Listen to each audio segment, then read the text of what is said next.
നമസ്കാരം, ഞാൻ ഡോക്ടർ കീർത്തി സുരേഷ്. നമുക്കിന്ന് ഒരു സേഫും ഹെൽത്തി ആയിട്ടുള്ള പ്രഗ്നൻസി എങ്ങനെ പ്ലാൻ ചെയ്യാം എന്നുള്ളതിനെ പറ്റി സംസാരിക്കാം. ഓക്കെ, അപ്പോൾ എന്തിനാണ് ഒരു പ്രഗ്നൻസി നമ്മൾ പ്ലാൻ ചെയ്യുന്നത്? അത് നമ്മൾ ഏത് കാര്യം എടുത്താലും നമ്മൾ പ്ലാൻ ചെയ്തിട്ട് ചെയ്യുന്നതും ചെയ്യാതെ ഒരു പ്ലാനിങ്ങും ഇല്ലാതെ ഒരു കാര്യം ചെയ്യുന്നതും തമ്മിൽ വ്യത്യാസമുണ്ട്.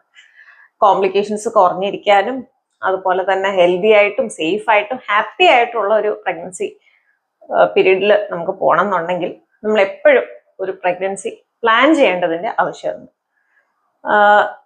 എപ്പോഴാണ് നമ്മൾ ഒരു പ്രഗ്നൻസി പ്ലാൻ ചെയ്യുന്നത്? അതിനൊരു പ്രത്യേക സമയമുണ്ടോ എന്ന് ചോദിച്ചു കഴിഞ്ഞു കഴിഞ്ഞാൽ, ശരിക്കും പറഞ്ഞാൽ ഒരു കപ്പിള്, അതായത് അച്ഛനും അമ്മയും ആവാൻ എപ്പോഴാണ് മാനസികമായിട്ടും ശാരീരികമായിട്ടും ഇപ്പോഴത്തെയൊക്കെ ഒരു കണ്ടീഷനിൽ പറയുകയാണെങ്കിൽ സാമ്പത്തികമായിട്ടും പ്രിപ്പയർഡ് ആവുന്നത്, അപ്പോഴാണ് ശരിക്കും പറഞ്ഞാൽ അവരുടെ പ്രഗ്നൻസിക്കുള്ള റൈറ്റ് ടൈം. പക്ഷെ നമ്മൾ മെഡിക്കലി പറയുകയാണെങ്കിൽ തീർച്ചയായിട്ടും സ്ത്രീകൾക്ക് ഒരു 20 വയസ്സ് മുതൽ ഒരു 25 വയസ്സിനിടയ്ക്കാണ് ശരിക്കും പറഞ്ഞാൽ ഐഡിയൽ ടൈം. പക്ഷെ നമുക്ക് ഒരു 20-25 വയസ്സ് മുതൽ ഒരു 30-35 വയസ്സിനകത്ത് പ്രഗ്നന്റ് ആവാൻ ശ്രമിക്കുന്നതായിരിക്കും മെഡിക്കലി നോക്കുകയാണെങ്കിൽ ഏറ്റവും നല്ലത്. അപ്പോൾ നമ്മൾ ഒരു പ്രഗ്നൻസി പ്ലാൻ ചെയ്യുമ്പോൾ എന്തൊക്കെയാണ് നമ്മുടെ ലൈഫിൽ വരുത്തേണ്ട മാറ്റങ്ങൾ?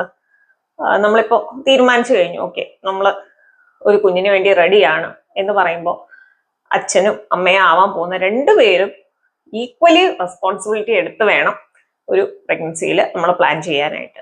അപ്പം അതിൽ ഏറ്റവും പ്രധാനപ്പെട്ട മറ്റെല്ലാ കാര്യങ്ങളും പറയുന്ന പോലെ തന്നെ ഡയറ്റ് വളരെയധികം ഇമ്പോർട്ടൻ്റ് ആയിട്ടുള്ള കാര്യമാണ്.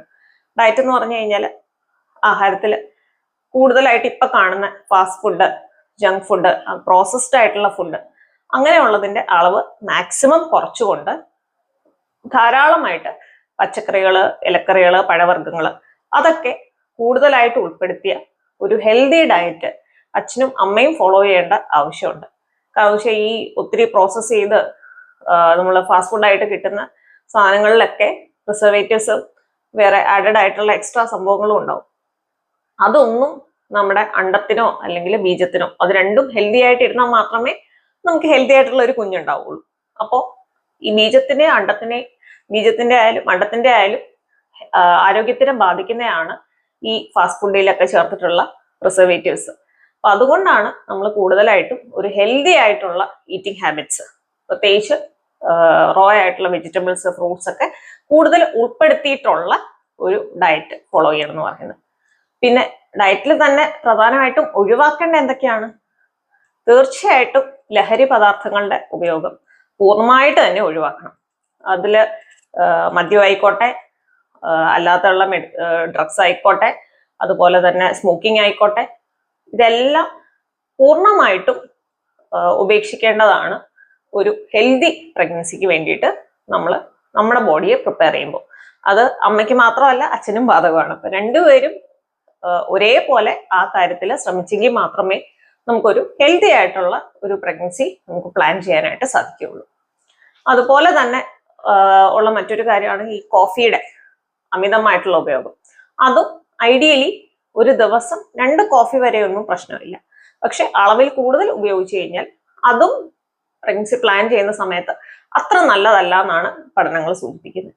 അപ്പോൾ എന്തിനു വേണ്ടിയിട്ടാണ് നമ്മൾ ഈ ആഹാരം ഇതുപോലെ റെഗുലേറ്റ് ചെയ്യണം എന്ന് പറയുന്നത്? ഒന്ന്, നേരത്തെ ഞാൻ പറഞ്ഞ കാര്യം തന്നെ. രണ്ടാമത്തെന്ന് വെച്ച് കഴിഞ്ഞാൽ നമുക്കൊരു ഹെൽത്തി ആയിട്ടുള്ള വെയിറ്റ് മെയിൻറ്റെയിൻ ചെയ്യുന്നത്, നമ്മുടെ ശരീരഭാരം നോർമലായിരിക്കുന്നിടത്തോളം നമ്മുടെ അണ്ടവും അതുപോലെ ബീജവും എല്ലാം കുറച്ചുകൂടി ഹെൽത്തി ആയിട്ട് ഇരിക്കാനുള്ള സാധ്യതയാണുള്ളത്. ഈ ഓവർ വെയിറ്റ് ഉള്ളവർക്കാണ് പൊതുവെ ഈ PCOD പോലുള്ള പ്രശ്നങ്ങളും ഓവുലേഷൻ, അണ്ടം പ്രോപ്പറായിട്ട് വളരാത്തതും അങ്ങനെയുള്ള ഇഷ്യൂസ് ഒക്കെ വരുന്നത്. അതുപോലെ തൈറോയിഡ് പ്രശ്നങ്ങളും ഉള്ളവർക്കുമാണ് ഈ ശരീരഭാരം കൂടുതൽ കാണുന്നത്. അപ്പം നമ്മൾ ഡയറ്റ് നോക്കിയിട്ട് വെയിറ്റ്, നമ്മുടെ ഹൈറ്റിനനുസരിച്ചുള്ള വെയിറ്റ് റെഗുലേറ്റ് ചെയ്ത് പോവുകയാണെങ്കിൽ നമുക്ക് കുറച്ചുകൂടി ഒരു സ്മൂത്ത് ആയിട്ടുള്ള പ്രഗ്നൻസി ആയിരിക്കും, വലിയ കോംപ്ലിക്കേഷൻസ് ഒന്നും വരാതെ. കാരണം വെയിറ്റ് കൂടുന്നതിനനുസരിച്ച് നമുക്ക് പ്രഗ്നൻസിയിൽ ഷുഗർ വരാനും BP കൂടാനും എല്ലാം സാധ്യത വളരെ കൂടുതലാണ്. അതിന് നമ്മൾ ഈ പറയുന്ന പോലെ ആഹാര രീതിയിൽ മാത്രം വ്യത്യാസം വരുത്തിയാൽ പോരാ, ഫിസിക്കലി ആക്റ്റീവ് ആയിരിക്കേണ്ടതും വളരെയധികം ഇമ്പോർട്ടൻ്റ് ആണ്. ഫിസിക്കലി ആക്റ്റീവ് ആയിരിക്കുന്നതും നമുക്ക് പ്രഗ്നന്റ് ആവാനുള്ള ചാൻസിനെ കൂട്ടും. അതുപോലെ പ്രഗ്നൻസി പീരീഡിലുള്ള കോംപ്ലിക്കേഷൻസ് കുറയ്ക്കും എന്നാണ് പഠനങ്ങൾ സൂചിപ്പിക്കുന്നത്. പിന്നെ ഈ നമ്മൾ ശാരീരികമായിട്ട് ഓക്കെ ആണെങ്കിലും നമ്മൾ മെന്റലിയും കൂടെ ഓക്കെ ആയിരിക്കണം, മാനസികമായിട്ടും കൂടെ നമ്മൾ ഓക്കെ ആയിരിക്കണം ഒരു പ്രഗ്നൻസി പ്ലാൻ ചെയ്യുന്ന സമയത്ത്. അപ്പോൾ സ്ട്രെസ് എന്ന് പറയുന്ന സംഭവം, നമ്മുടെ മെന്റൽ സ്ട്രെസ് എന്ന് പറയുന്ന പല കാര്യങ്ങളും കൊണ്ടായിരിക്കും. പഠിച്ചുകൊണ്ടിരിക്കുന്ന സമയത്തായിരിക്കാം, വർക്കിന്റെ പ്രഷർ കൊണ്ടായിരിക്കാം. അപ്പൊ ഇതെല്ലാം നമ്മൾ മാക്സിമം കുറയ്ക്കാനായിട്ടുള്ള മെത്തേഡ്സ് നോക്കണം. മെഡിറ്റേഷനോ യോഗയോ അങ്ങനത്തെ എന്തെങ്കിലും ചെയ്ത് സ്ട്രെസ് നമ്മൾ മാക്സിമം കുറയ്ക്കും. കാരണം ഈ സ്ട്രെസ് വരുന്നതും നമ്മുടെ ഈ ഹെൽത്തി ആയിട്ടുള്ള അണ്ടത്തിനും അതുപോലെ ബീജത്തിനും അത്ര നല്ലതല്ല. ബീജത്തിന്റെ ആണെങ്കിൽ മൂവ്മെന്റ് കുറയ്ക്കുക, അങ്ങനെയുള്ള പ്രശ്നങ്ങളൊക്കെ വരാൻ സാധ്യത കൂടുതലാണ് സ്ട്രെസ് ഉണ്ടെങ്കിൽ. പിന്നെ നമുക്ക് സ്ട്രെസ് കുറയ്ക്കാൻ വേറൊരു ഏറ്റവും നല്ല വഴി എന്ന് പറഞ്ഞാൽ, ഓൾറെഡി നമ്മൾ പറഞ്ഞ ഒന്ന് എക്സസൈസ്, രണ്ടാമത്തത് ഉറക്കം. മിനിമം ഒരു 7 മുതൽ 8 മണിക്കൂർ ഒരു സൗണ്ട് സ്ലീപ്പ് എങ്കിലും പ്രഗ്നൻസി ട്രൈ ചെയ്യുമ്പോഴത്തേനും നമ്മൾ ഫോളോ ചെയ്യാനായിട്ട് ശ്രമിക്കണം. കാരണം ഒത്തിരി നമ്മൾ സോഷ്യൽ മീഡിയയിൽ നോക്കുക അല്ലെങ്കിൽ സ്ക്രീൻ ടൈം ഒത്തിരി കൂടുതലുള്ളവർക്ക് ഉറക്കം പൊതുവേ കുറവായിരിക്കും. അപ്പം ഇതെല്ലാം നമ്മുടെ ബോഡിയിൽ നടക്കുന്ന നോർമൽ ഹോർമോൺ മെക്കാനിസത്തിനെ എഫക്ട് ചെയ്യുന്നതാണ്. അപ്പൊ നമ്മൾ പ്രഗ്നൻസിക്ക് പ്ലാൻ ചെയ്യുമ്പോൾ നമ്മൾ ഉറക്കത്തിന്റെ കാര്യത്തിൽ പ്രത്യേകം ശ്രദ്ധിക്കുക. മിനിമം ഒരു 7 മുതൽ 8 മണിക്കൂർ വരെയെങ്കിലും ഉറക്കം പ്രോപ്പറായിട്ടുണ്ടെങ്കിൽ അത് നമ്മുടെ നോർമൽ ഹോർമോൺ മെക്കാനിസത്തിനെ പ്രോപ്പറായിട്ട് വരാനായിട്ട് സഹായിക്കും. അതുപോലെ തന്നെ പ്രഗ്നൻസിയുടെ ചാൻസസ് കൂടുകയും പ്രഗ്നൻസിയിൽ ഉണ്ടാകുന്ന കോംപ്ലിക്കേഷൻസിന്റെ ചാൻസസ് കുറയ്ക്കുകയും ചെയ്യും. പിന്നെ നമ്മൾ ശ്രദ്ധിക്കാനുള്ള ഒരു കാര്യം, പ്രഗ്നൻസിക്ക് പ്ലാൻ ചെയ്യുമ്പോൾ എന്തെങ്കിലും നമുക്ക് മെഡിക്കൽ ഡിസോർഡേഴ്സ്, അസുഖങ്ങൾ, ഉദാഹരണത്തിന് പ്രമേഹം, പ്രഷർ, ഹൈപ്പർ ടെൻഷൻ നമ്മൾ പറയും, തൈറോയിഡിന്റെ വിഷയങ്ങൾ, ഇങ്ങനത്തെ എന്തെങ്കിലും തരത്തിലുള്ള അസുഖങ്ങൾ, ചിലർക്ക് ജന്നി വരുന്ന അസുഖം ഉണ്ടാവും. അപ്പോൾ ആ രീതിയിൽ എന്തെങ്കിലും അസുഖങ്ങൾ അഥവാ ഉള്ളവരാണെങ്കിൽ അത് നന്നായിട്ടൊന്ന് കൺട്രോൾ ചെയ്തതിന് ശേഷം വേണം ഒരു പ്രഗ്നൻസിക്ക് ട്രൈ ചെയ്യാനായിട്ട്. കാരണം പ്രഗ്നൻസിക്ക് ഈ അസുഖങ്ങളിലൊക്കെ ചെറിയ വേരിയേഷൻ വരുത്താൻ പറ്റും. കാരണം ചിലർക്ക് പ്രമേഹം കൂടാം, അതുപോലെ തന്നെ പ്രഷറിന്റെ പ്രശ്നങ്ങൾ, ഹൈപ്പർ ടെൻഷന്റെ പ്രശ്നങ്ങൾ ചിലർക്ക് കൂടി കാണാറുണ്ട്, അല്ലെങ്കിൽ കോംപ്ലിക്കേഷൻസ് പ്രഗ്നൻസിയിൽ ഉണ്ടാക്കാറുണ്ട് പ്രഷർ കൂടി കഴിഞ്ഞു കഴിഞ്ഞാൽ. തൈറോയിഡിന്റെ പ്രശ്നമുള്ളവർക്ക് പ്രഗ്നൻസി ആവാനായിട്ട് ബുദ്ധിമുട്ട്, പ്രഗ്നൻസി ആയി കഴിഞ്ഞാൽ അബോർഷന് സാധ്യത കൂടുതൽ, അങ്ങനെയൊക്കെ പ്രശ്നങ്ങൾ കാണുന്നുണ്ട്. അപ്പൊ അതിന് ചെയ്യേണ്ടതെന്ന് വെച്ച് കഴിഞ്ഞാൽ, നിങ്ങൾ കാണിച്ചുകൊണ്ടിരിക്കുന്ന ഡോക്ടറെ ആരെയാന്ന് വെച്ച് കഴിഞ്ഞാൽ കണ്ടതിന് ശേഷം ഇതെല്ലാം എന്ത് അസുഖമാണോ നമുക്കുള്ളത് അത് നന്നായിട്ട് കൺട്രോൾ ചെയ്തതിന് ശേഷം മാത്രം ഒരു പ്രഗ്നൻസി പ്ലാൻ ചെയ്യുക. അത് ഈവൻ നമ്മൾ പല്ലിന്റെ എന്തെങ്കിലും ട്രീറ്റ്മെന്റ് എടുക്കുകയാണെങ്കിൽ പോലും നമുക്ക് പ്രഗ്നൻസിയിൽ ചിലപ്പോൾ ഇൻഫെക്ഷനോ അങ്ങനെ എന്തെങ്കിലും വന്നു കഴിഞ്ഞു കഴിഞ്ഞാൽ കുഞ്ഞിന് കോംപ്ലിക്കേഷൻസ് വരാൻ ചാൻസ് ഉണ്ട്. അപ്പോൾ ആ രീതിയിലുള്ള ട്രീറ്റ്മെന്റ്സ് ഒക്കെ ഒന്ന് കംപ്ലീറ്റ് ആയതിനു ശേഷം മാത്രം നമ്മൾ പ്രഗ്നൻസിയിലേക്ക് പ്ലാൻ ചെയ്യുന്നതായിരിക്കും നല്ലത്. കാരണം ചില മെഡിസിൻസ് ഒക്കെ നമുക്ക് പ്രഗ്നൻസിയിൽ കഴിക്കാൻ പാടില്ലാത്തതുണ്ട്.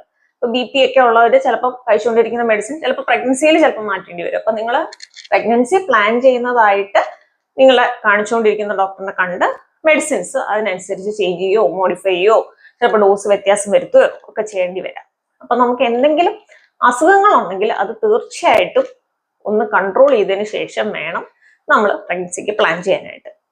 പിന്നെ നമ്മൾ എക്സ്ട്രാ എന്തെങ്കിലും മെഡിസിൻസ് എടുക്കേണ്ടതുണ്ടോ?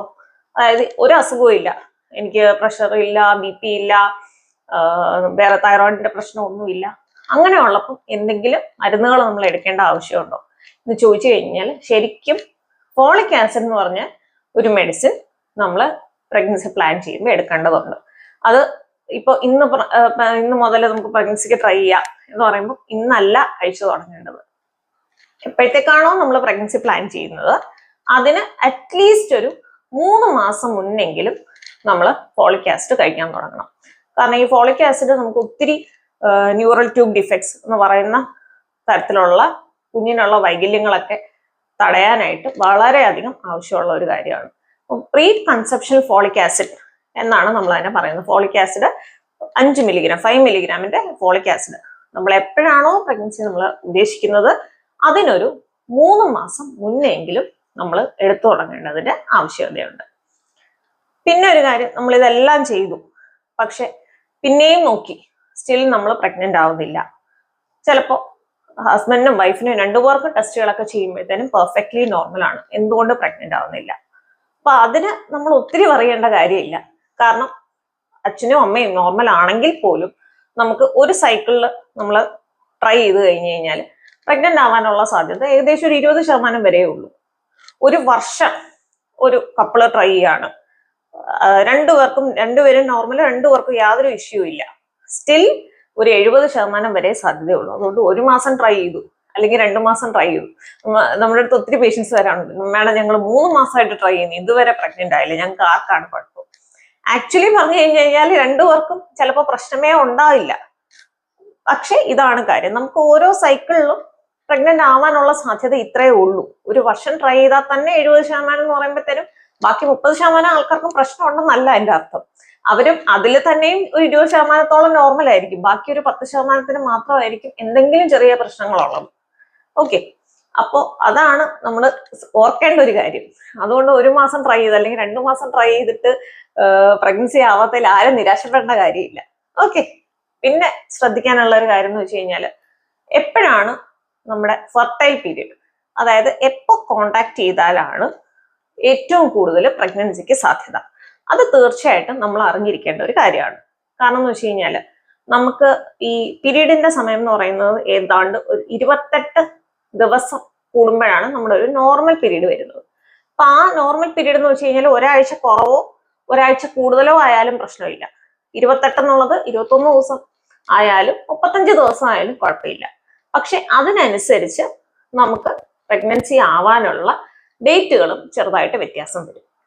ഉദാഹരണത്തിന് ഇപ്പൊ 28 ദിവസം കൂടുമ്പോൾ പീരീഡ്സ് വരുന്ന ഒരാൾക്ക് എന്തായാലും ഒരു 14-ാം തീയതി അടുപ്പിച്ചായിരിക്കും അവരുടെ അണ്ടം പുറത്തേക്ക് വരുന്നത്, അണ്ടം റിലീസ് ചെയ്യുന്ന ഓവുലേഷൻ നമ്മൾ പറയും.